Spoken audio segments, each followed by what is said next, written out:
6 तारीख को, अभी 6 जनवरी को वहाँ पे कांग्रेस का इजलास हो रहा है और वहाँ पे जो एक जो नया क्राइसिस है वो माइक जॉनसन जो वहाँ पे स्पीकर हैं, ये बात पहले भी की थी कि कांग्रेस में बड़ी या हाउस में बड़ी थिन मेजॉरिटी के साथ स्पीकर मौजूद हैं, बड़ी थिन मेजॉरिटी के साथ।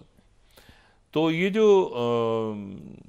ये भी देखना है कि उस दिन जो हाउस 6 जनवरी को जब दोबारा बैठेगा अमेरिकन कांग्रेस, यानी दोनों हाउसेस, तो क्या माइक जॉनसन जो हैं वो अपनी सीट स्पीकर की बचा पाते हैं कि नहीं। ट्रंप ने उनको इंडोर्स तो कर दिया है, लेकिन कई रिपब्लिकन ऐसे हैं जो उनको सपोर्ट नहीं कर रहे।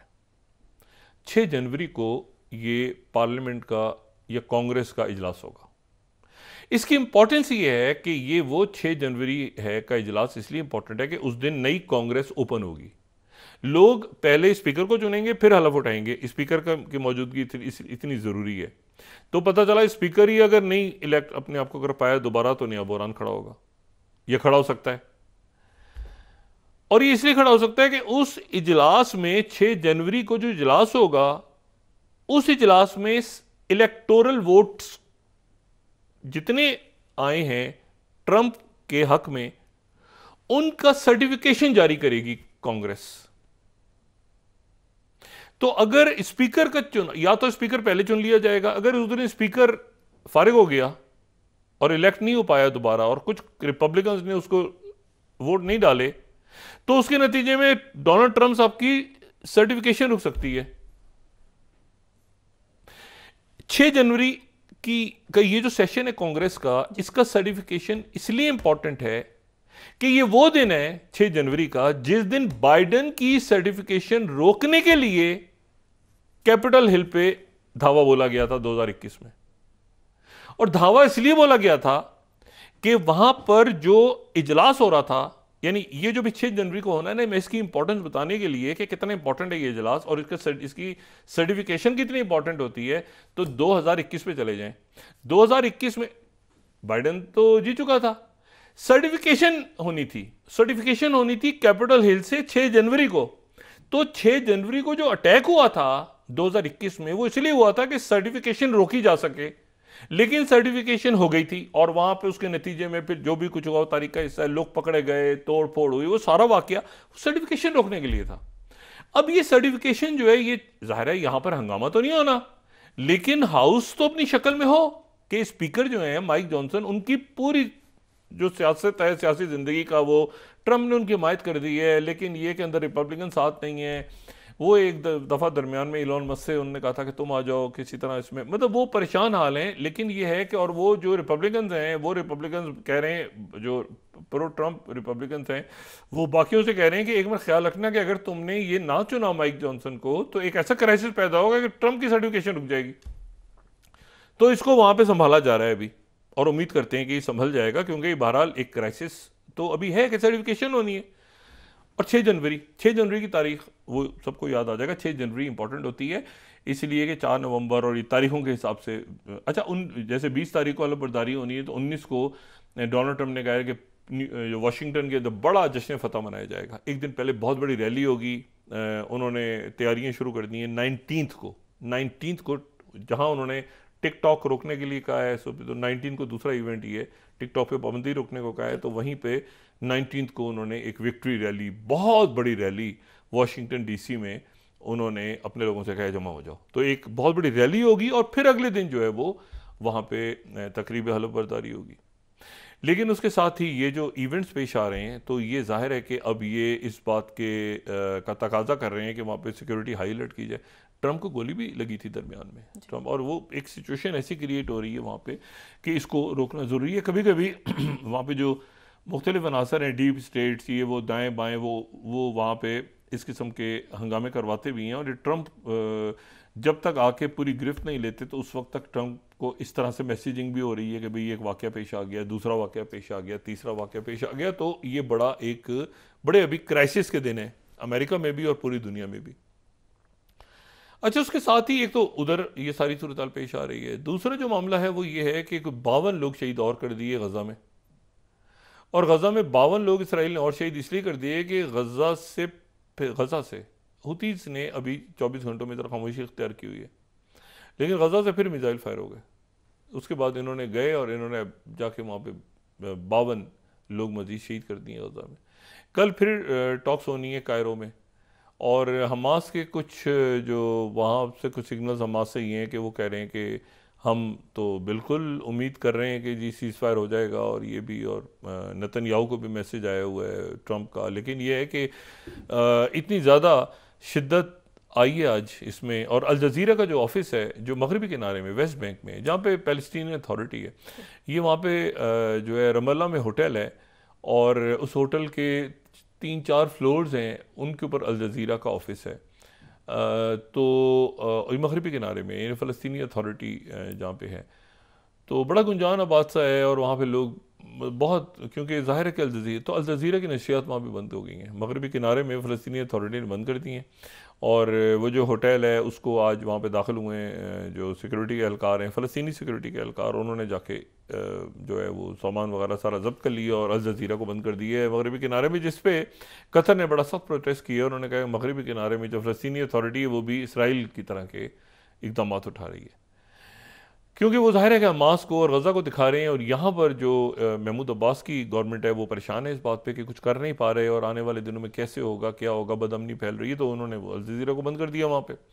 तो एक बड़ा कशीदा माहौल है। लेकिन इस पूरे कशीदा माहौल में ये जो बहुत ही आप समझें कि एक तरह से यानी ये फंस गए सारे मामला, इस पूरे में इस पूरी सूरत हाल में जो एक बड़ी इंटरेस्टिंग डेवलपमेंट है वो ये है कि जो नए वज़ीर दाखिला हैं, सॉरी नए वज़ीर ख़ारजा हैं नई सीरियन गवर्नमेंट के, वो जो हैं वो आज पहुँचे हैं सऊदी अरेबिया, और उनका वहाँ पे बड़ा पुरतपाक इस्तकबाल हुआ है।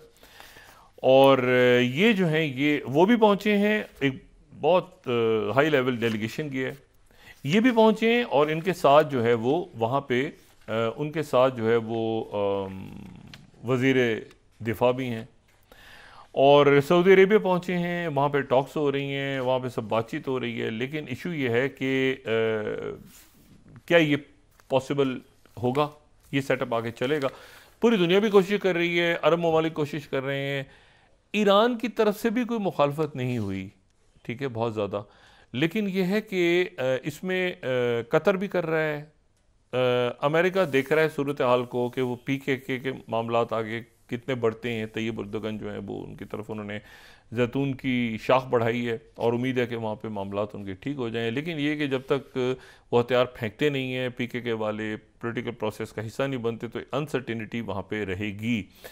लेकिन ये बात मैं आपको सिर्फ बताऊं, वक्फे में जाने से पहले मैं चंद लम्हात और लूँगा, और वो ये है कि जो मैंने बात की थी ना कि कल यूक्रेन ने गैस बंद कर दी। अब कल वाले मैप अगर हम दिखाएं, दोबारा दिखा सकें, यूक्रेन से गैस बंद हो गई, ठीक है, नॉर्थ स्ट्रीम से भी बंद हो गई, यूरोप को गैस बंद हो गई, रशिया की गैस बंद हो गई यूरोप को। तो अब रशिया की गैस यूरोप को कैसे जाएगी? रशिया की जो गैस है वो कैसे जाएगी यूरोप तक? तो उसके लिए आप दोबारा जो है वो चले जाएं नबुको गैस पाइपलाइन पे, यानी रशिया की गैस जाएगी अब यूरोप तक जाने का एक ही तरीका है, यूक्रेन से तो बंद हो गई, नॉर्थ स्ट्रीम तबाह हो गई, तो इसका मतलब है कि वही फिर चले जाएं आप नबुको पाइपलाइन पे, यानी जो टर्की से पाइपलाइंस गुजरती हैं, और टर्की से उस पाइपलाइन को शामिल करने के लिए रशिया भी तैयार था। रशिया ने कहा था ना कि टर्की को हम गैस का हब बना देंगे, तो रशिया तो तैयार था पहले भी। रशिया का जब ये नॉर्थ स्ट्रीम तबाह हुई है और साउथ स्ट्रीम प्रोजेक्ट उन्होंने खुद ही ख़त्म कर दिया था, तो रशिया ज़हनी तौर पे तैयार था कि हम ठीक है नबुको के अंदर जाके हमने तो गैस देनी है ना, तो टर्की के थ्रू चली जाए, इधर से उधर नहीं। तो वो टर्की से कम प्रेसिडेंट पुतिन बात तो कर सकते हैं ना, यूक्रेन और उधर से उधर इधर चली जाए। लेकिन दूसरी बात है कि टर्की से इधर चली जाए, और साथ ही कतर टर्की पाइपलाइन भी है, और साथ ही ईरान भी तैयार है उस पाइपलाइन का हिस्सा बनने में। तो इसका मतलब ये हुआ कि जो यूक्रेन की यूरोप से गैस बंद हो गई है, तो इसका मतलब ये हरगिज नहीं है कि यूरोप जो है वो अमेरिका की तरफ ही जाएगा। यूरोप जो है वो कतर से भी गैस ले सकता है और रशिया से भी ले सकता है। ये इसका मतलब है नबुको गैस पाइपलाइन या टर्की कतर पाइपलाइन। देखिए टर्की कतर थोड़ी सी रिस्की, अगर ये नबोको में घुस जाते हैं ना तो सारे मुल्क हैं उसमें। लेकिन लेट्स सी कि ये टर्की कतर पाइपलाइन दोबारा रिवाइव होती है, या ये है कि जो कतर है वो इसी बड़े पाइपलाइन प्रोजेक्ट का हिस्सा बनता है और रशिया भी इसका हिस्सा बन जाता है, और इसी यहाँ से गैस आती है और टर्की के थ्रू फिर आ गई यूरोप तक। तो अभी मैंने आपसे कहा ना, ये पूरे जो जो गेम, ये जो खेल होता है ना बड़ा, इस खेल के अंदर कहीं ना कहीं gas, oil, rare earth minerals, ये सारा कुछ होता है ज़रूर। तो अब यह है कि अच्छा, यूक्रेन ने भी अपनी तरफ से गुडी गुडी एक चक्कर लगा लिया कि भाई हमें कोई इतराज़ नहीं होगा, क्योंकि उनका भी तो गंदम ही आएगा ना। सीरिया उनका गंदम नहीं ले रहा था, तो उनका गंदम यहाँ पर आएगा। गैस जो है वो रशिया की जाएगी वाया टर्की, अगर ये मामलात इसी तरह होते हैं। और पीकेके के साथ भी, और पीकेके इसमें डिस्टर्ब नहीं कर सकती, वो बिल्कुल अलग रीजन है जो नेबुको। तो ये लॉन्ग टर्म स्ट्रेटेजिक प्लानिंग हो रही है खत्ते में। अब लॉन्ग टर्म स्ट्रेटेजिक प्लानिंग से अचानक आप पलट के वापस आएँ और आप कहेंगे जी पाकिस्तान में एक हफ्ते के बाद जो है वो बैठेंगे और सोचेंगे और तहरीरी मामला होंगे। नहीं, इवेंट्स ऐसे हैं, इतने तेज़ दुनिया के साथ चल रहा है ना पाकिस्तान रियासत, कि इसमें उलझेंगे नहीं हमने इसमें उलझना नहीं है। ये तारीख क्या होगी और ये क्या होगा और बैठेंगे, ये होगा, नाराज नहीं। उधर बिल्कुल सख्त पोजीशन है, जो पोजीशन ली हुई है खान साहब किसी पोजीशन से पीछे नहीं हट रहे, वो इनको खिला रहे हैं और ये उसमें क्या कर रहे हैं क्या नहीं कर रहे। तो अब वो रिटर्न में आएगा जाएगा, फिर उसमें ऐड हो गया, कुछ पीछे हट गया, आगे हो गया, तो ये भी एक तरह से मफलूज। लेकिन उसके नतीजे में जो बात है वो ये है कि रियासत पूरी रुकी हुई है। ये तो पॉलिटिकल मामलात हैं ना, उससे हटके रियासत ने भी तो, मुल्क ने भी तो आगे चलना है कि मुल्क ने ऐसे खड़े रहने हैं कि अगली तारीख मिलेगी तो अगली तारीख पे कमेटी बैठेगी तो लोग जाएंगे तो लोग नहीं। तो इनको जो हमारी ये अरेंजमेंट है, इसको इससे निकलना है, इनका काम है निकलना। फिर अगले एक हफ्ते 10 दिन तक लोग अपनी जगह पे पूरा मुल्क जो है ये रमाल रहेगा। नहीं, अच्छी बात इन मुज़ाकरात पे ग्रिड लॉक में ये है कि टेबल पे हैं। अब सड़कों में मुजाहरे नहीं हो रहे या कोई एहतजाज नहीं हो रहा। जो एहतजाज कराची वाला था वो भी अल्लाह का शुक्र है बखैरियत ख़त्म हुआ। जो कोरम के अंदर अफसोसनाक वाक़यात थे उसको भी कोई मुआहदा हुआ अल्लाह के खैरियत से। और ये जो यहाँ पे ग्रिड लॉक है, डेड लॉक है, ये भी मेज़ पे ही है ना। तो वो जो हिजान है, अब ये इससे कैसे निकल रहा है मुल्क, यहाँ तक तो तय हो गया ना कि सड़कें नहीं बंद हो रही, मुल्क नहीं बंद हो रहा, हिजान वो ख़त्म हुआ सारा।